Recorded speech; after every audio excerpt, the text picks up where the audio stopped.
Welcome, everyone, to this edition of the Socket podcast. Today, I wanted to jump on and talk about conflict and difficult conversations. This can be with someone in your life, it could be with a child, it could be with your teenager, it could be with your partner, spouse, it could be with an employee or your boss. Um, so often, people try to avoid difficult conversations. It is not fun to have, they're not comfortable to have. Most of the time you lose a little sleep the day or two before you know you're going to have one of these conversations. But in my opinion, avoiding it, prolonging it, not ever having it will never lead you to the right place. And it will always cause more conflict and more problem. So I just wanted to briefly talk about how I navigate these situations. I would say that if you go 20 years back for me, I kind of was a dig in the sand, put my head in, kind of just I'm not going to bring it up. I hated conflict. I hated thinking anyone was ever mad at me. I really felt uncomfortable in those conversations.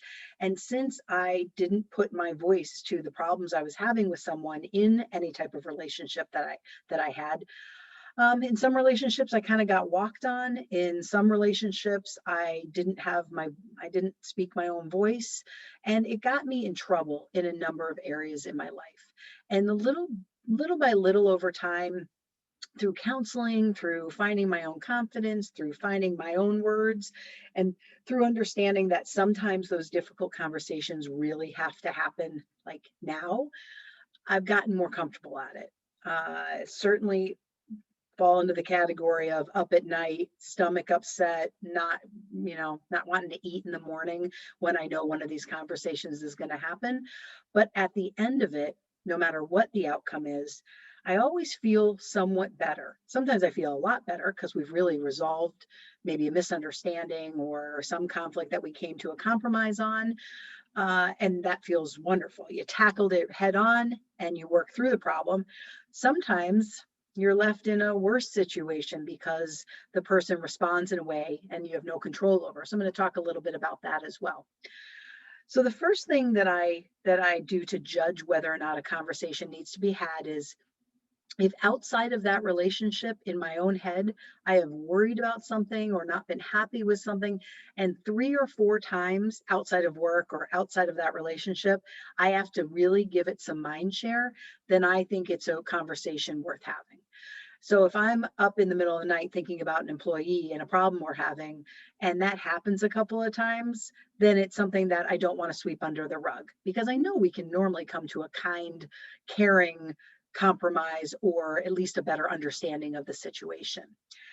And then I think I try to put together like just some bullet points, and I'll write them down just to make sure that all of the points that I have regarding the situation, I have down on paper. I might just put it on my phone or have a little piece of paper. If I'm having a meeting, like an official meeting with a staff member, then I normally have that piece of paper with me.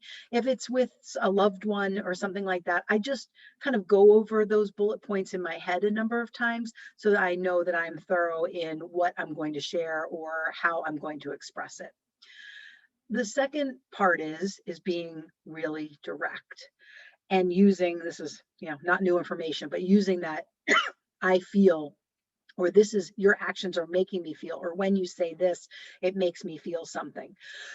Excuse me. And just kind of getting it right out there. Hey, this is kind of an uncomfortable thing to talk about, but when you do this, or I've noticed this in your work, or when you don't help with the dishes, something as simple as that. When you don't help with the dishes, it kind of makes me feel disrespected because I spent time going to the store and making this meal and cooking it and chopping it. And at the end of the day, if you just get up and leave without helping, it just feels like you don't appreciate the fact that I put a lot of time and energy into this. So it can be something as simple as that, or conflict between two employees, like I said. Excuse me. So I write down those bullet points to make sure that I can kind of have those things at the top of my mind so I get my point straight across. Another thing that's really important is keeping your voice calm. When you're having conflict, you're having difficult conversations, it's very easy for you or the other person or both of you to get heated and your voices to elevate, sometimes turning into yelling. And you want to try to make sure that on your side, you are in control of your words, you're in control of your emotions, and you're laying out logically how you're feeling about it. And so that's something that I try to work on. I'm not always perfect at that, especially dependent on how the other person reacts. If someone starts coming back at you really quickly, it's harder to be calm and keep your cool. But I think that's something to prepare yourself for, to do some deep breathing before you get into the conversation, to ground yourself, make sure you know I'm speaking my truth, I'm speaking how I'm taking this in, and I'm giving the other person the opportunity to share their perspective and their take on it, which is actually my next point. Once you share what you're feeling and maybe some of these bullet points, then you want to open it up and say, this is how I'm interpreting it. This is the story I'm making up in my head about this situation. So I'd love to hear it from your perspective so that I have a better understanding of how you're feeling about it. And so it's going to be interesting at this point because you're going to get a lot of different emotions back, or a lot of different reactions back. Some of them could be someone gets really upset and starts crying. Some of it could be someone gets defensive and gets angry. Some of it could be kind of a blank stare. There's going to be such a wide variety of reactions to this information. Some of it might be, you know what, I haven't been feeling great about this, and I'm glad we're having a conversation. I know it's not comfortable, but let's get to a good place. So many times you're going to be met with relief from the other person that we're just getting this out there, right? What you never want is to be in conflict with someone. They don't even know you're in conflict with them. And then you're talking to other people about that conflict. That to me is unfair. And it's not the way to fairly be in relationship with people. If you're going to be in truthful, authentic relationship with people, which is always my goal in all of my relationships, then talking behind their back about a problem with them is never going to get you to the right place. You honestly cannot control the other person's reaction, like we talked about. And at some points, you may have to stand up and say, I think we're going to be done here. Let's maybe connect another time. You have to know what your boundaries are based off of what their reaction is. Hopefully, the conversation continues and you can go down the path and discuss each point and figure out where they're coming from. And every once in a while, something comes up and you're like, oh, as the person that brought the conversation to the table, I didn't know that. That changes how I feel about it. Now I understand why this was happening, or you were saying this, or you felt this way. And once you have more information from that other person, things become much more clear. But if someone takes to the defense of themselves and start shooting things back at you, sometimes in those conversations they're shooting things back that absolutely have nothing to do with what you're talking about. Or if you're bringing up a situation, it's situation A, and the first thing that the other person comes back with is situation B that happened a year ago, I think you have to set a boundary at that point and say, we're actually not talking about B. We can talk about, if you want to talk about B at another time, I'm happy to do so. But right now, we're talking about this present conversation of conversation A. So I want to have this conversation about this situation. If you would like to reopen that situation at another time, let's go for it. But right now, let's focus on this. And if that other person is still just bringing up all these other things that they think you did, or things that aren't making sense, I think it's appropriate to just end the conversation and put that boundary up, because that person's not being respectful of what you're asking of them. Now, they have every right to bring something up if they don't feel happy about something. This type of situation might happen more in a marriage or more in a partnership. It's very easy for the blame game, right? Well, you didn't do this, or you did that, or you made me feel this way, right? And all of a sudden, half an hour later, you're in a tailspin, and nothing's getting worked out, and things are probably getting worse at this point. So I like to really stick to the issue at hand. I also think it's important for you to think through, all right, what's the goal of this conversation? What would I be happy with the outcome being? Is it just so that person understands how you're feeling in a certain situation, and they might agree to uh, change the way they're reacting during that situation? Because that's a great goal. Is it you need to end a relationship? Sometimes a goal is to end a relationship. I've had to end a couple of dating relationships, and they've been really difficult. They haven't been fun conversations at all, less fun for the other person. I've certainly been broken. I've been on the other side of that for sure. It's never fun. But my thought process in a dating relationship is, if you know in your heart, and even a marriage, I mean, let's be frank about it. If you know in your heart that you are not able to love and cherish this other person as your partner, as your spouse, as your boyfriend, whatever that may be, whatever phase of life you're in, then I think it is the most fair and loving thing to do to release that person, to let them go.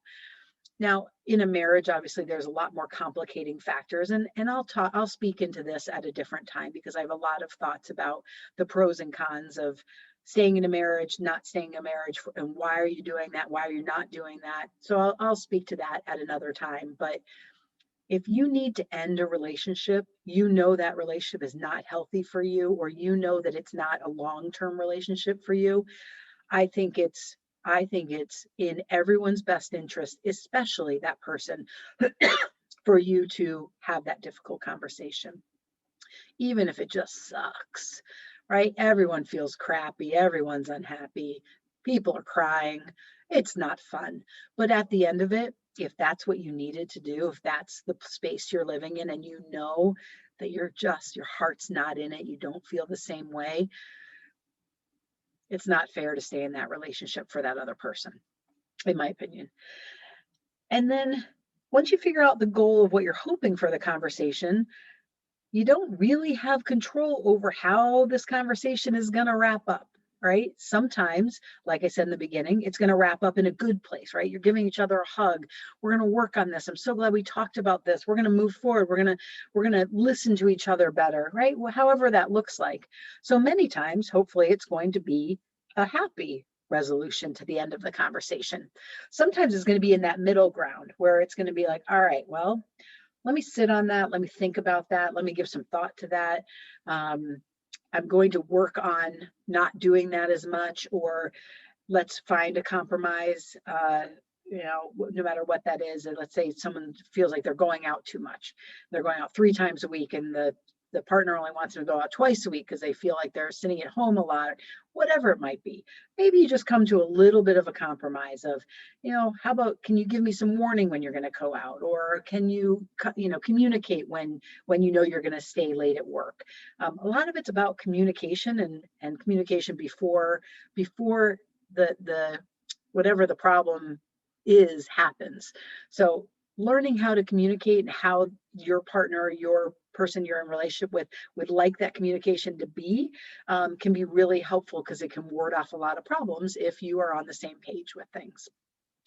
Sometimes the conversation is going to end abruptly, maybe with someone walking out, with someone um, not being willing to talk about it, with someone yelling at you.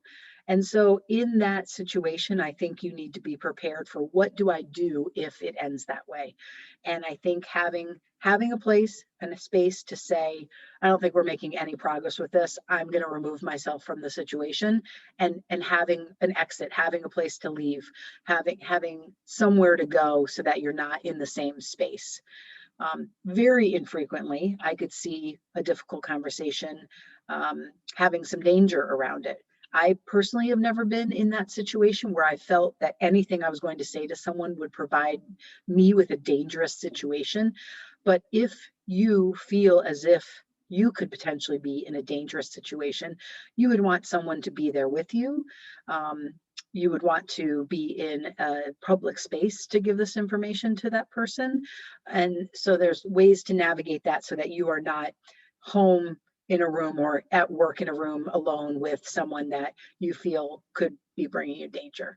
Hopefully that's not for most of you, but if that's something that you find, I've seen moms on the branch that have shared some pretty personal situations where they don't feel safe with their husband, and that always breaks my heart. So if that is you, if you are feeling as if you are unable to communicate, you are not in a safe space, you are in danger, I really ask you to find those local organizations that are there to help you, because that's not a way anyone should live. So anyway, difficult conversations and conflict. They're never fun, but they're almost always necessary. If you are mulling this over and not feeling respected, or feeling as if someone's not, this could be even a family member, a mother, a father, a sister-in-law. I mean, these types of relationships happen in so many different parts of our relationships. But if you feel like you're not being respected, or not being taken seriously, then it's up to you to find your voice. It's up to you to determine what type of conversation you need to have to share your side of the story, and then to patiently let that person respond, and hopefully you'll be able to come to a resolution, and hopefully moving forward things will be better. Like I said, most of the times I've had to have these really tough conversations, things have moved forward in a better way, with employees, with my partnerships, with my children, and the relationships that need to end, it's really normally best for both parties anyway. So I'm happy to answer any questions that you might have about difficult conversations that you want to have in your life. You can always find me at Cathy@simplysocket.com. I hope you have a great day.